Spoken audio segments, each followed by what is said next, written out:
എന്റെ ബി.പി കൂട്ടണ്ട, ഞാൻ വെറുതെ പറഞ്ഞത്. എന്ത് വെറുതെ പറഞ്ഞു? എന്റെ പൊന്നോ, ചെക്കൻ കാണാൻ വരുന്നുണ്ടെന്നൊക്കെ പറഞ്ഞ വെറുതെയാന്ന്.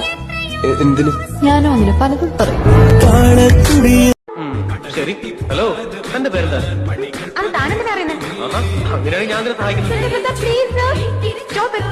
കാന്തമ്മ. കാന്തമ്മ.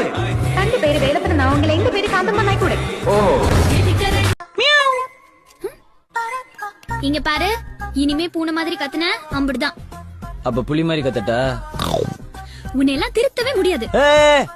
கோவப்படாதம்மா, நான் துப்பாக்கி திருப்பி வச்சிடறேன். ஆனா ஒரு கண்டிஷன். என்ன? கல்யாணத்துக்கு முன்னாடி ஒரு ரிஹர்சல் பார்க்கலாமா? என்ன எப்ப பார்த்தாலும் அதே நினப்பு.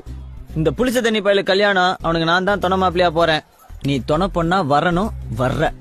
ஐயோ, துணை பொண்ணால வர முடியாது. ஐயோ, துப்பாக்கி எல்லாம் திருப்பி வைக்க முடியாது. ശരി. ഹലോ, എന്റെ പേരെന്താ? അത് താനെന്തിനാ അറിയുന്നത്? അങ്ങനെയാണെങ്കിൽ ഞാൻ കാന്തമ്മ. കാന്തമ്മ. തന്റെ പേര് വേലപ്പനാവെങ്കിൽ എന്റെ പേര് കാന്തമ്മ നായിക്കൂടെ? ഓഹോ.